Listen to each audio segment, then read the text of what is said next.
friends. Again, sorry I'm not here today, but I just wanted to give you some further directions for this. We should have already found the time in the air. So the next thing I want you to do is to find the time going up and the time going down.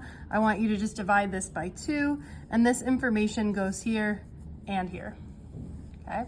Now, what we're really trying to do is figure out how high your ball went in the air. Okay, so in terms of showing your work, just like we did on the other one, we're gonna write down X, V naught, V, A, and T. Okay, so before we figure out which ones of these we're gonna use, we have to figure out, are we gonna look at going up or going down? Okay, it doesn't really matter to me which one we pick, okay? Let's pick on the way up. Again, we could have picked on the way down, but if we pick going up, okay, the problem is that in order to pick going up, we would need to figure out what is the initial velocity, which we don't really know because we didn't measure that, okay? So it feels like, never mind, going up is not a good choice, okay? But if we pick time going down, what we can say is that this ball going down, okay, we know the initial velocity here, right? The initial velocity here is 0. Okay, because it stopped at the top.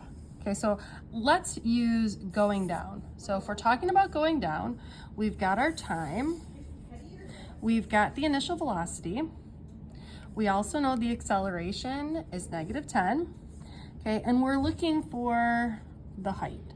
So you should be able to figure out which equation you need to use in order to solve this. And again, we have nothing for that final velocity, so that should help, okay? Once you have that, you're gonna go ahead and calculate your percent error.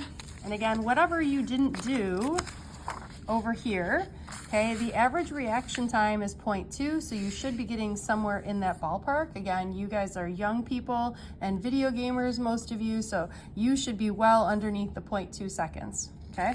And then, last but not least, I have these 5 multiple choice questions. Once you're done with this, please go ahead and turn that into the folder. Thanks, friends.